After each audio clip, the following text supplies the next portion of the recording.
కింది దత్తాంశం ఫలితం యొక్క 4వ స్టెప్ ఏది? ఓకే, ఇది దత్తాంశం. నీకు ఎన్నో స్టెప్ కావాలమ్మా? 4వ స్టెప్ కావాలి. నువ్వు రెగ్యులర్ చేస్తే వాచిపోద్ది కదా. నేను ఇంతకుముందు ఏదైతే చెప్పానో అదే మెథడాలజీ ఫాలో అయిపో. స్వాప్ చేయాలి. ఫస్ట్ కౌంట్ రాసుకుందాం. ఇక్కడ ఉన్నారమ్మా ముగ్గురు, ఇద్దరు, నలుగురు, ముగ్గురు. ఎందుకంటే ఇది కౌంట్ వేసేసుకున్నట్టు ముందు కౌంట్ రాస్తున్నామ్మా. 3, 3, 6, 2, 8, 3, 3, 6, 1, 7. ఓకే, నీకు 4వ స్టెప్ కావాలి. ఫస్ట్ స్టెప్లో ఏం చేయాలి? అందరికన్నా ఫస్ట్ రాసినట్టు ముందు రాసుకోవాలి. ఎక్స్చేంజ్ చేయాలి. అవునా? అంటే వీళ్ళిద్దరమ్మా, అంటే వీడు ఇక్కడికి వస్తాడు. అవునా? Okay, of. వీడు ఇక్కడికి వస్తాడు అంటే నాట్. ఓకే, తీసేయి. నెక్స్ట్ వీడిద్దరు ఎక్స్చేంజ్ అవుతారు. అమ్మ స్టెప్ 1 అయిపోయింది. స్టెప్ 1 అయిపోయింది.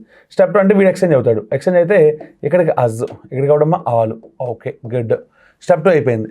నెక్స్ట్ అమ్మ 2 అక్షరాలు అయిపోయాయి కాబట్టి నెక్స్ట్ 3 అక్షరాలు మార్చాలి. Okay, step 3లోకి వెళ్తానమ్మా. 3 అక్షరాల్లో మొట్టమొదటి రావాల్సిన 3 అక్షరాల్లో 1, 2, 3 ఉన్నారు. ఫస్ట్ రావాల్సిన వాడు వీడు, అంటే ఇక్కడికి ఆలు వస్తాడు. ఆ తర్వాత ఇక్కడికి నవ్వు వస్తాడు. అవునా?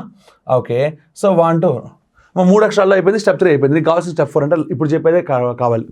సరే, ఇప్పుడు చూడండి, ఆఫ్ అజ్. ఓకే, వీళ్ళు వెళ్ళిపోయారు కదా, ఆలు నవ్వు ఎక్స్చేంజ్ అయిపోయారు. ఇంతవరకు కూడా అలైన్మెంట్లో సెట్ అయిపోయింది. ఎందుకంటే 3 అక్షరాల్లో నవ్వు అవరే ఉన్నాయి. నవ్వు ఆల్రెడీ కరెక్ట్గానే ఉంది. అంటే నెక్స్ట్ వీడు ముందుకు రావాలి. అంటే వీళ్ళిద్దరిని ఎక్స్చేంజ్ చేయాలి. వీళ్ళిద్దరిని ఎక్స్చేంజ్ చేసి ఇక్కడ ఎవరు వస్తారమ్మా? అవర్. ఇక్కడ ఎవరు వస్తారమ్మా? వాంట్. ఓకే, స్టెప్ 4 వచ్చేసింది. ఓకేనా? చూడమ్మా, ఏమొచ్చిందమ్మా? ఆఫ్ అజ్. Step 4 does not exist. ఉంది, తీసే. వీళ్ళిద్దరు కాదు.